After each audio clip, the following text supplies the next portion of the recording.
तो हैदराबाद किसका होगा कुछ देर में साफ हो जाएगा। जीएचएमसी की इस वक्त गिनती चल रही है और अभी तक अगर देखें तो टीआरएस नंबर 1 पोजीशन पर 72 सीटों पर आगे चल रही है। बात करें बीजेपी की तो 36 सीटों पर बीजेपी आगे चल रही है, जबकि 39 पर एआईएमआईएम और कांग्रेस बहुत पीछे यानी 3 सीटों पर आगे चल रही है। हमारे साथ हमारे तमाम सहयोगी और खास मेहमान जुड़े हुए। राघवन, इस बार जब कैंपेनिंग चल रही थी तो एक दूसरे पर आरोप प्रत्यारोप बहुत लगे। खुलकर ओवैसी ने बीजेपी के लिए बोला कि जब भाग्यनगर बनाने की बात हुई, जिसका योगी ने बाकायदा अपनी कन्वेंसिंग के दौरान ऐलान भी किया था, तो उन्होंने कहा कि ये हिंदू मुस्लिम कराकर इस बार चुनाव करा रही है बीजेपी। सीधे सीधे आरोप लगाए। जी बिल्कुल, देखिए कोशिश यही की गई थी कि एक तरह से एक समुदाय के वोट बीजेपी के पक्ष में पूरी तरह से ध्रुवीकृत हो जाए, लेकिन शायद इस बात को टीआरएस ने पहले ही भांप लिया था। यही वजह थी कि केटीआर ने पहले दिन ही जब चुनाव की तारीखों की घोषणा हुई उसकी पहली प्रेस कॉन्फ्रेंस में केटीआर ने यह कह दिया था कि इस बार मजलिस से हमारी कोई दोस्ती नहीं है, हम ओल्ड सिटी में जाकर मजलिस को इस बार कम से कम 5 से 10 सीटों पर हराएंगे। ये बात बिल्कुल साफ साफ इसको ऐसे समझा जा सकता है कि कहीं ना कहीं मजलिस और टीआरएस को भी ये लगने लगा था कि अगर वो दोस्ती का हाथ एक दूसरे की ओर बढ़ाते हैं तो हो सकता है कि हिंदू वोट बीजेपी के पक्ष में पोलराइज हो जाएं। और यही कैंपेन के दौरान भी हमने देखा, भाग्यनगर, हैदराबाद का नाम बदलकर भाग्यनगर बनाने की बात हुई। जिस जगह पर हम खड़े हैं पंकज, चार मीनार, उसके ठीक बगल में यहाँ पर वो भाग्य लक्ष्मी मंदिर भी है, वहाँ पर भी अमित शाह आए थे, उन्होंने अपने कैंपेन की शुरुआत यहीं से की थी। लेकिन जिस तरह से देखा जाए तो ये लगता है कि टीआरएस और एमआईएम लोगों को ये कन्विंस करने में कामयाब हो गई कि जो बांटने की जो एक तरह से एजेंडा कह सकते हैं या फिर आप कहें कि वो एक राजनीतिक चाल थी बीजेपी की, उसको कम से कम कामयाब यहाँ पर होने नहीं दिया। यही बात असदुद्दीन ओवैसी ने अपनी पब्लिक मीटिंग में भी कही थी। बहुत ज़्यादा तंज कसा था उन्होंने ये कहते हुए कि नस्लें तबाह हो जाएगी लेकिन हैदराबाद का नाम भाग्यनगर नहीं बनने दिया जाएगा। लगता है कहीं ना कहीं इन बातों का असर ज़्यादा हुआ। जैसा हमने आपको बताया कि जहाँ पर मैं खड़ा हूँ ओल्ड सिटी में, यहाँ पर मजलिस के किले को कोई हिला नहीं सकता। काफ़ी मजबूती से असदुद्दीन ओवैसी अपने किले को लामबंद कर यहाँ पर रखे हुए हैं और ये चीज़ें हमको रिफ्लेक्ट होती हुई दिख रही है। तकरीबन जब मैं आपसे बात कर रहा हूँ अभी 2 और सीटों पर, मुगलपुरा में और माफ़ कीजिएगा 2 और सीटों पर एआईएमआईएम के जो पार्टी कैंडिडेट्स हैं वो जीत चुके हैं और जो लीड कर रहे हैं उनका भी विक्ट्री मार्जिन 5000 से 10,000 तक पहुँच गया है। तो आप अंदाज़ा लगा सकते हैं कि असदुद्दीन ओवैसी के लिए बहुत बड़ी चुनौती इसको कह सकते हैं पंकज, क्योंकि बीजेपी ने डायरेक्ट फाइट का ऐलान उनके खिलाफ किया था लेकिन वो अपने गढ़ को बचाने में कहीं ना कहीं सफल हो गए, ऐसा कहा जा सकता है। बिल्कुल। सईदुल कादरी साहब, आपके पास मैं आना चाहूंगा। आप ये जरा बताइए कि क्या चीज आपके काम में आती है जब हैदराबाद का शख्स वोट देता है, तो जब मजलिस को चुनता है तो क्या सोचकर वोट देता है? आपके फेवर में क्या क्या बातें जाती हैं? सबसे पहली बात तो आपके जैसा के रिपोर्टर, आपके एडिटर राघवन जी कह रहे हैं, एमआईएम का सबसे मेन वोट जो है वो उनका ग्राउंड वर्क है। आप एमआईएम के हेड ऑफिस में रोजाना 11 बजे से 2 बजे तक वो खुला रहता है और वहां पर असदुद्दीन ओवैसी भी रहते हैं, उनके तमाम एमएलए, अकबरुद्दीन ओवैसी, अहमद पाशा कादरी, तमाम पूरे बैठते हैं, तमाम कॉर्पोरेटर्स रहते हैं। जिसको भी कोई काम है वो जा सकता है और असदुद्दीन ओवैसी का नंबर हर एक के पास है। पूरे हैदराबाद में जिसको भी जरूरत है वो कॉल कर सकता है, बिला मजहब व मिल्लत, कोई भी मजहब का रहने दीजिए, वो जा सकता है, उनको कॉल कर सकता है और उनके दारुसलाम में जाके मिल सकता है। और दूसरी बात यह है कि जब फ्लड्स आए तो घरे घर अनाज पहुंचाया, उनका फ्रिज खराब हो गया तो फ्रिज बनाया, टीवी खराब हो गया टीवी बनाया, वॉशिंग मशीन खराब हुआ तो वॉशिंग मशीन बनाया। उसके साथ साथ जो है एजुकेशन के ऊपर एमआईएम का बहुत बड़ा फोकस है। उनके मेडिकल कॉलेज है, इंजीनियरिंग कॉलेजेस हैं और फार्मेसी कॉलेज है, आर्किटेक्ट कॉलेज है, हर वजह का कॉलेज उनका मौजूद है। उसके अलावा अकबरुद्दीन ओवैसी की निगरानी में स्कूल्स चलते हैं, वो स्कूल्स में करीब 10-15 हजार बच्चे 100% फ्री एजुकेशन हासिल करते हैं। और आपके राघवन साहब शायद वहां विजिट भी करे होंगे, वो एकदम 5 स्टार स्टाइल के स्कूल्स बने हुए हैं, यानी high standard, Owaisi school of excellence. तो ये तमाम चीजें हैं जो ग्राउंड पे वो लोग लगातार काम करते हैं और सिर्फ इलेक्शन के दौर में नहीं जाते। कादरी साहब, फिर सीधा सीधा सवाल है, जो जहरीली जबान को लेकर सवाल उठते हैं उसकी जरूरत क्यों पड़ती है? अगर आप काम करते हैं तो जनता काम को देखकर वोट देगी, फिर उस तरह के डायलॉग्स, उस तरह की बातचीत, भाषणों में उसकी क्या जरूरत है? हिंदू मुसलमान करने की क्या जरूरत है?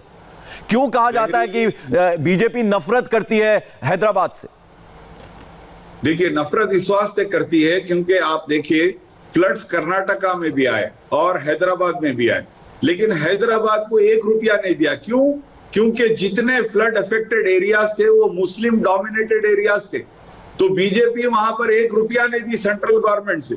इससे खुद उनका जो नारा है सबका विश्वास सबका विकास, वो बिल्कुल खोखला नारा है, जुमलेबाजी है। तो हम ये समझते हैं, हैदराबाद की तमाम आवाम समझती है, हिंदू मुसलमान सब समझते हैं कि बीजेपी एक कम्युनल पार्टी है और एमआईएम कम्युनिटी पार्टी है। एक पर्टिकुलर कम्युनिटी को, मुस्लिम्स और दलित्स के लिए वो काम करती है। और आप देखेंगे कि दलित का सिर्फ नाम नहीं लिया, बल्कि जब हैदराबाद म्युनिसिपल कॉर्पोरेशन ने एमआईएम का मेयर बना था तो आलमपल्ली पोचैया को बनाया था। और आज भी राजमोहन अभी इत्तला मिली है, पुराने पुल से एमआईएम के कैंडिडेट जीत गए हैं। तो इस तरह से मुस्लिम हिंदू सब सपोर्ट करते हैं एमआईएम को। और आप देखिए यहाँ पर एक एमपी हैदराबाद का है, वो 40 जीता है, और बीजेपी का भी एक एमपी है किशन रेड्डी, लेकिन उसके एरिया में आप देखेंगे वहां पर उनको वोट नहीं मिलती। खलीकुर रहमान साहब, आप जरा बताइए, 4 से 36 अगर बीजेपी हो रही है, कहीं ना कहीं परेशानी का सबब है टीआरएस के लिए? नहीं है बिल्कुल, क्योंकि देखिए ये जो इलेक्शन है ये जीएचएमसी के इलेक्शन है, और जीएचएमसी के इलेक्शन में हमने जो काम किया है जनता अच्छी तरीके से वाकिफ है। और जो विधानसभा के जो इलेक्शन होंगे वो बिल्कुल, यानी उसका वोटिंग पैटर्न अलग होता है, उसके इश्यूज अलग होते हैं। नंबर्स कम क्यों हो रहे हैं सर? अभी तो काउंटिंग चल रही है ना, तो अभी ये कहना कि अभी नंबर्स कम हो गए, ये मैं समझता हूं कि मैं इसे मानने तैयार नहीं हूं। अभी तो काउंटिंग चल रही है, अभी पूरा आखिरी वोट काउंट होने तक हम इंतजार करते हैं ना। तो अभी ये क्यों कहें कि मैं नंबर कम हो रहे हैं, ये इससे मैं सहमत नहीं हूं, मैं ये मानने तैयार नहीं हूं अभी आपकी बात। चलिए, 4:30 बजे का वक्त है, आप कह रहे हैं कि नंबर्स जो हैं अभी जो दिख रहे हैं वो कम ज्यादा होंगे, आपको ऐसा लगता है कि आपके नंबर्स अभी और बढ़ेंगे?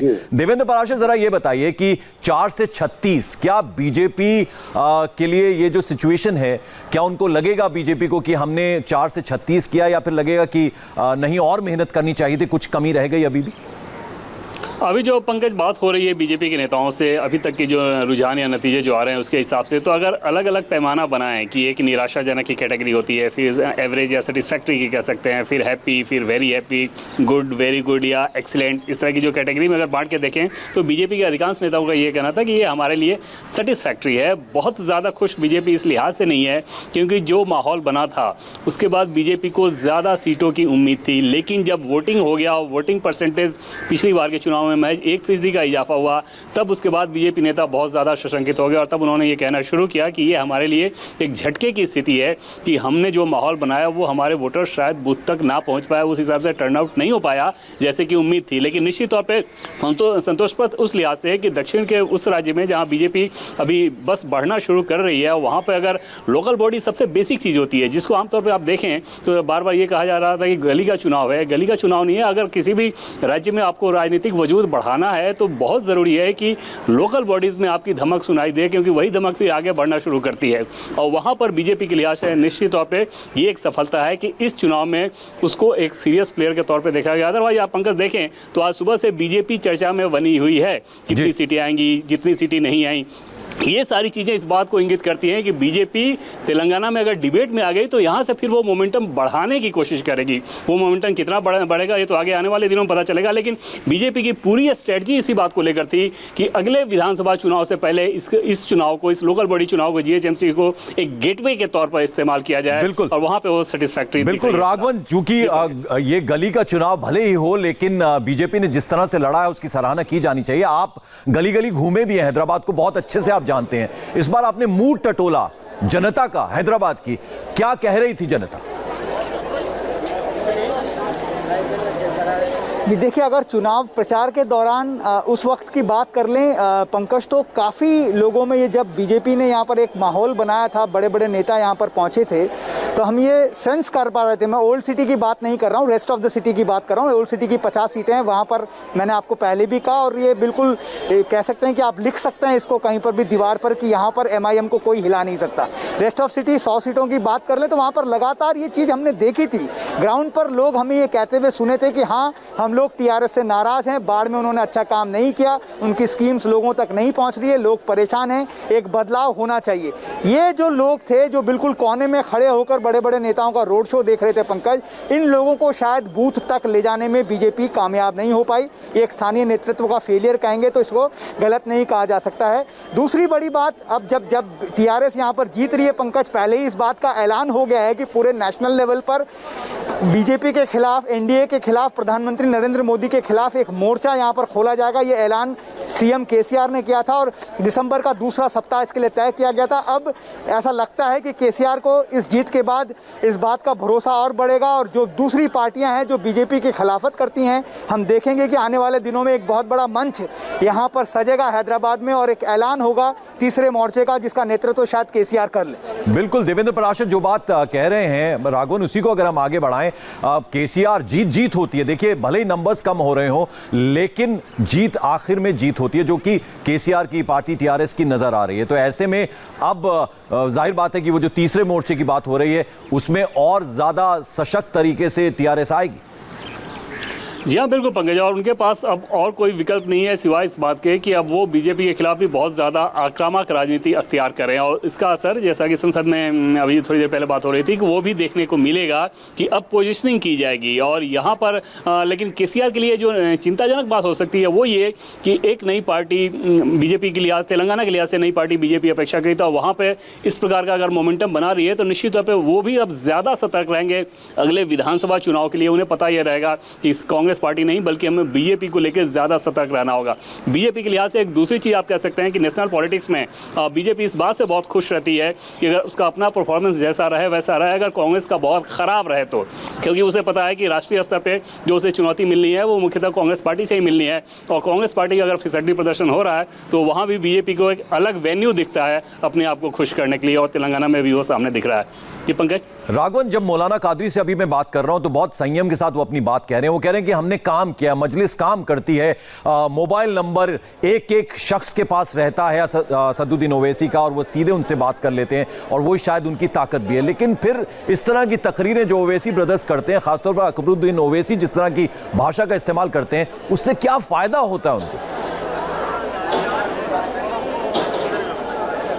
जी देखिए, कह सकते हैं कि लोगों को एकजुट करने का तरीका, और इस बार पहले जब हमारी बात हुई थी हैदराबाद आने से पहले, इस चुनाव को कवर करने से पहले जब हमने फ़ोन पर बात की थी पंकज, तो बड़ी दिलचस्प बात असदुद्दीन ओवैसी ने हमसे कही थी। उन्होंने कहा था कि इस बार पूरी तरह वो संयम बरतने वाले हैं, क्योंकि उन्हें इस बात का डर है कि अगर बीजेपी डायरेक्ट फाइट करती है तो ज़रूरी तौर पर वो वोटों का ध्रुवीकरण करेगी, और हमने अपने छोटे भाई को भी ये समझाया है कि वो इन चीज़ों से दूर रहें। लेकिन जैसे जैसे ये चुनाव प्रचार आगे बढ़ा, योगी आदित्यनाथ के आने के बाद एक बार फिर हमने देखा कि अकबरुद्दीन ओवैसी अपने असली फॉर्म में आ गए थे।